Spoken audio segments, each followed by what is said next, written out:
De 2015 à nos jours, les problèmes ayant amené le pays à une signature d'accord de paix semblent se propager sur toute l'étendue du territoire. Selon le président de la plateforme des mouvements du 14 juin 2014 d'Alger, il est urgent que les fils du pays se donnent la main afin de faire de ce pays un endroit sécurisé et plein de quiétude. La date de la signature de l'accord était beaucoup plus enviable à nos parents sur le terrain qu'aujourd'hui.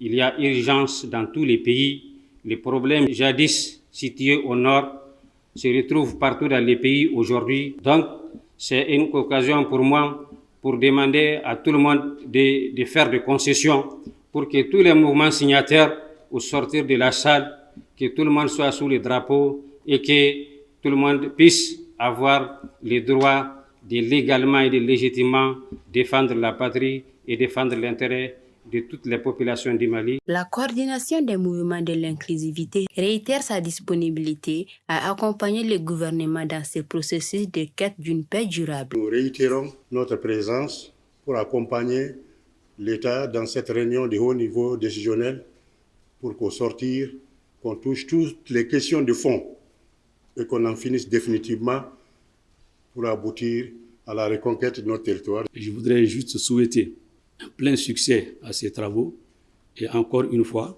réaffirmer notre détermination à soutenir les autorités de la transition dans le sens de la mise en œuvre de l'accord et dans le sens du retour d'une paix définitive au Mali. Au regard des mécanismes et réformes qui prennent en compte l'accord, la coordination des mouvements de l'Azawad se met à la disposition du gouvernement pour les accompagner dans la construction d'une paix durable. L'accord est ficelé de sorte que toutes les dimensions s'accompagnent, c'est que les questions politico-institutionnelles, les questions de défense et de sécurité, de réconciliation, de justice et de développement puissent être simultanément, n'est-ce pas, mises en œuvre.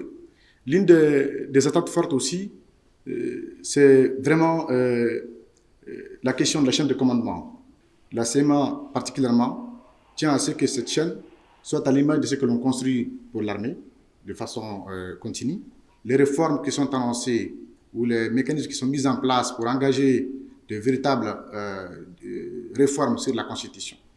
Nous les suivons, nous nous mettons à disposition à les accompagner et nous espérons que nous permettrons de déboucher de véritables propositions concrètes qui permettront de lancer l'avenir progressif dans la paix et de la tranquillité pour tous. Durant ces 5 jours de travaux sur l'accord de paix issu du processus d'Alger, toutes les parties souhaitent voir les pays embrasser une paix solide et durable.